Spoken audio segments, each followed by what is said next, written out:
Hey Ego Ben here with a guide on everyone's favorite rat. Jane Doe takes the Anomaly archetype and one-ups it with hers being able to critically strike, on top of a mobile kit with many different combos. Today we'll look at all of those, and then her best drive discs, as well as her Wenjin options, all calculated today. We will finish with teams, and there's a lot of variety here. Like and sub and share if you enjoyed this video, and let's begin. Jane Doe is a physical anomaly unit, and somehow our second one already. She has a very high base attack at 881, and she scales on Anomaly Mastery just like Grace, which is the stat that boosts how fast you apply Anomaly. So at max core passive, she will have a high 150 Anomaly Mastery. Her ability levels are not necessary to level due to being an Anomaly unit, as levels only scale days and damage, of which both will be kinda weak. But if you do want to level something up, then you can really go for any. She uses a lot of different abilities. Onto unique kit elements, and in the top left we have her Passion Bar. Jane just loves Passion Fruit, and you'll be accumulating Passion Fruit juice by dealing damage with her abilities, and gaining a large amount when either perfect dodging or performing a defensive assist, so dodging an enemy attack or parrying in when an ally is about to be attacked. Her chain attack and ultimate will also immediately let her enter the Passion state and max it out before the attacks happen. When she is in this passion state, you'll notice from the red flash, and in the bar top left, turning red, or by looking at Jane's tail and shoes. Then attacks will be consuming passion when dealing damage rather than generating it. However, some things still generate more passion even when you are in this state, like the previously mentioned perfect dodges and defensive assists. In this state, she will gain a 25% anomaly build-up increase on top of a large combat flat attack buff, scaling with anomaly proficiency past 120. Quick maths shows us that we want to reach 420 AP on Jane Doe to maximize this buff for 600 free combat flat attack, but it isn't the end of the world if you don't reach it. She also gains some new abilities, a new basic attack ability, a modified dash attack, a modified dodge counter, and a modified quick assist. And in general in this state her animations are flashier, like her basic attack string. Speaking of basics, let's see them. She has a 6 basic hit string. A spin to the left, then to the right, then a cross-shaped slash, a bigger spin in the air, then she attacks the poor floor, then she leaps into the air and smashes down, damaging your new flooring yet again. When in the passion state, she just looks much cooler when doing them. You can use her 6 basic combo if you have nothing else to do on the field. The last basic has a long animation if you want to swap cancel there. So that brand new basic attack ability I talked about earlier, let's see that. Such a jump can be performed once every time you enter the passion state. You hold the basic button to activate it, and she starts spinning, like weirdly most of the physical element characters.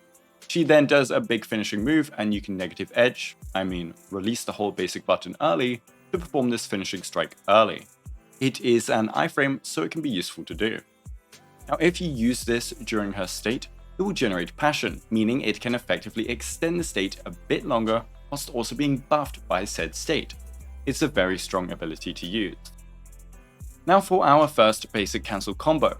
When basic attacking just after Salcho jump during her passion state, you in fact skip basics. And not only that, she also performs a dash attack weirdly enough. So the combo is hold basic for Salcho jump, just spam basics after that finishes, and she will perform her dash attack, then basics 4, 5, 6. If you want to swap out to do other things, you can just perform your Salcho and, during the long finishing strike, swap cancel to another ally. For dodges, Jane has 2 dodges rather than just the usual one. These also change her dodge counter animation depending on which dodge out of the 2 performs the perfect dodge. Gameplay wise though, they are pretty much the same as far as I know. And in the passion state, she only has 1 dodge counter. Jane also has some dodge counter combos that can cancel basics. Outside of passion state, dodge counter can be immediately changed into a basics 3, 4, 5, and 6, skipping 1 and 2. This nearly maxes her bar in a single combo and is thus very powerful. Inside passion state, dodge counter will instead chain into basics 5 and 6, skipping basics 1 to 4 completely. This combo is one of her strongest, and since dodges also regenerate passion, it can be very useful to spam. And of course a dodge into an attack performs a lovely dash attack. Since she also has 2 different dash attacks, let's go look at a dash attack combo. In the passion state, a dash attack will immediately combo into basics 4, 5, and 6. With frame data and calculations, this is lower DPS than just spamming basics, and I don't recommend using this unless you need the mobility or you have her signature, which sometimes will require you to use dash attacks to maximize its passive on stunned enemies. The final basic cancel combo I found was with quick assists, so either a forward quick assist from a support's EX chain ultimate for example, or a backwards quick assist from Seth. When performing a regular quick assist, Jane will skip to basic 3 and complete with basics 4, 5, 6. When performing one while still in the passion state, she will skip to basics 5 and 6. Maybe there are some cool hidden combos. The combos mentioned are all common ones you'll be using. Basically, just remember to basic attack after some key abilities and they'll grant you some basic skips. Some have precise timings and some are only accessible at certain moments. EXs, chains, and ultimates do not grant any basic skips as far as I'm aware. Speaking of those three, let's dabble on them a bit. Her EX doesn't change, but as always it's really strong. I guess it should be noted that since you get massive buffs in the passion state, you should really be using powerful abilities during it to maximize them. So you can either use her EX outside of the state to re-enter very quickly, as it will generate a ton of your gauge, or use it during in order to unleash a powerful attack with big buffs. And as said earlier, her chain attacks and ultimates will automatically enter her into the passion state. Since they also consume her gauge as they will be dealing damage, they will fill it to 100% and then consume afterwards, so you don't get a full bar after these abilities. But chain attack spamming on regular enemies ensures a very high uptime on her powerful state.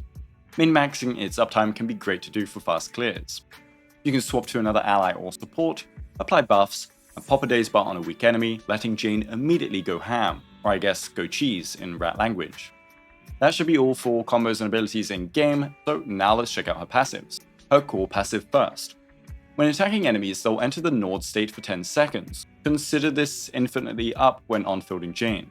Anyway, when it is on an enemy, assaults on said enemy gain 2 buffs. First, the flinch duration is extended by 5 seconds. That's the debuff that increases days taken by the enemy, so that's nice. Secondly, assaults can now crit. It has a base fixed crit rate of 40% and crit damage of 50% at core passive level 7.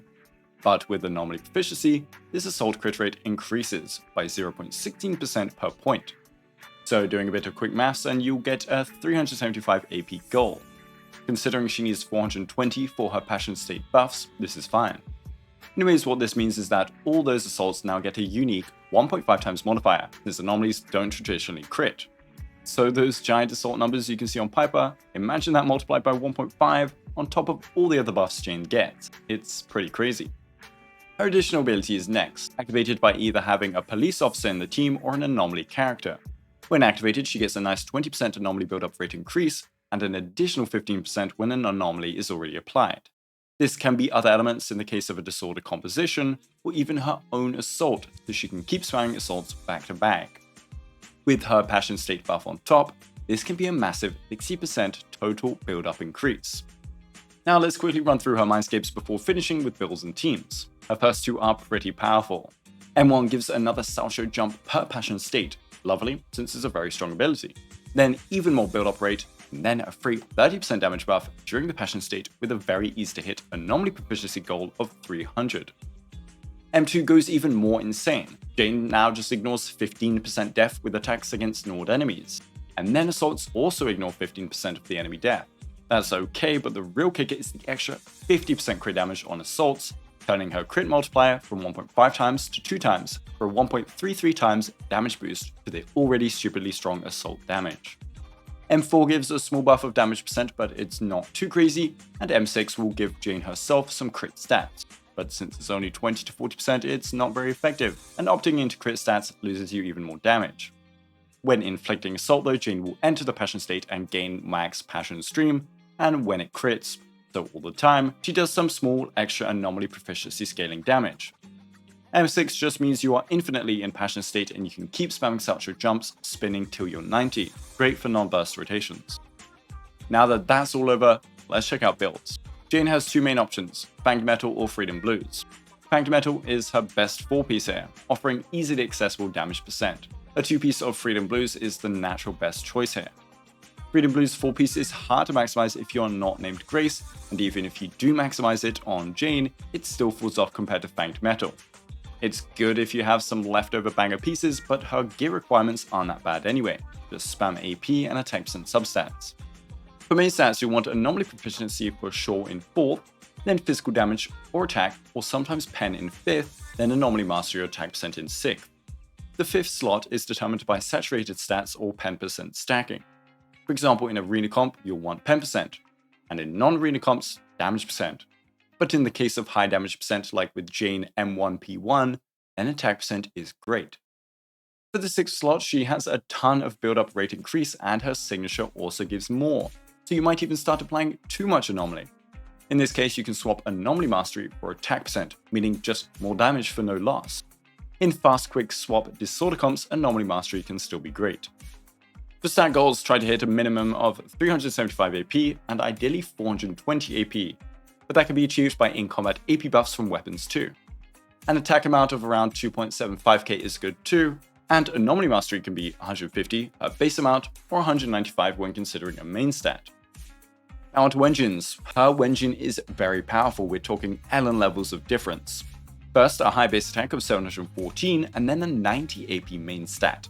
When dash attacking, you gain 1 stack of Predatory Instinct, and each of these gives 12% physical damage up to 3 stacks. And at 3 stacks, you then also gain another 40% anomaly build-up rate. And perfect dodges gain an immediate 3 stacks of instinct, meaning this buff can be easily maximized in combat. The only time it's difficult is when an enemy is stunned, but a secondary attacking enemy can fix this, or you can use the dash attack combos from earlier, only needing 1 dash attack to reset all 3 stacks as durations. You can also cancel the dash attack animation, for example with her ult, and it will still give her a stack.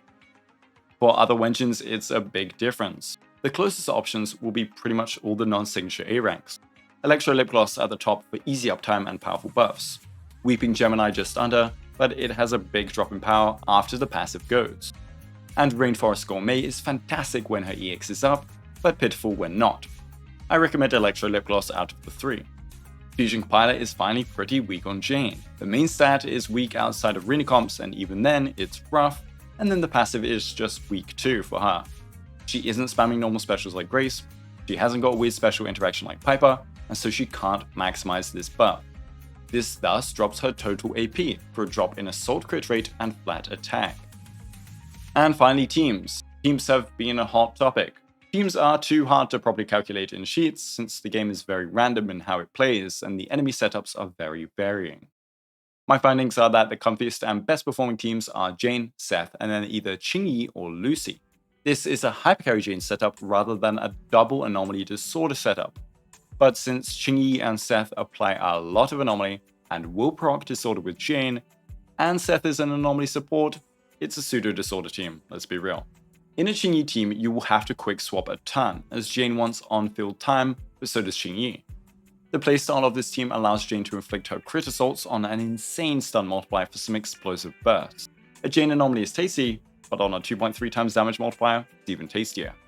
Seth is here to both inflict anomaly alongside Qingyi for disorders, as well as give Jane quick assists and buffs in the form of build-up rate and anomaly proficiency. Lucy in the place of Qingyi just offers attack and quick assists rather than a stun multiplier increase. She can also run supportive Wenjins unlike Qingyi outside of her signature. Kaboom the Cannon, for instance, is very potent. Kalida is also cool in the place of Qingyi, as she is a very high burst stun unit but doesn't take on-field time as badly as Qingyi. So she can swap in, one-tap the Daze Bars very quickly, and then let Jane spam out anomalies as the Rat God intended her to do so. Neko Martyr Jane is a combo you can do since Neko is traditionally played as a quick swap burst DPS. Since Jane can easily maximize her buffs, you take most of the on-field time and then let Neko swap in with maximum power. And hey, any Neko Martyr assaults will be crits too. Swapping Piper in the place of Neko I don't like so much, as both of these units want the fill time. And you trade either some powerful Jane fill time for a weaker A-rank Jane basically, and having a support in Piper's place would just be better. Piper isn't like Grace that can quickly apply anomaly and dip. Grace Jane is another combo as a disorder composition, Rena or Seth as a supporting choice. But Rena pre-M1 requires a lot of swapping, and maximizing that sounds like a pain for both the mental and your wrists. Remember to exercise your wrists and drink some water by the way. If you want to run this team, go for it. People have been clearing with solo A ranks after all with crazy investment. I don't think Grace disorder teams will be weak, I just think the top teams are just super strong. And when Bernice comes out, we can take a new look at Disorder Jane and Disorder Grace. I think Lucy is a nice investment here for current and future Jane teams for this reason, as Bernice being a member of Sons of Calydon means all 3 units should get their additional abilities maxed out. So I hope this guide to Jayne helped. If it did, hit me with a critical like, subscribe, and share to others to inflict some anomalies. Okay, anyway, thanks for watching and have a good day.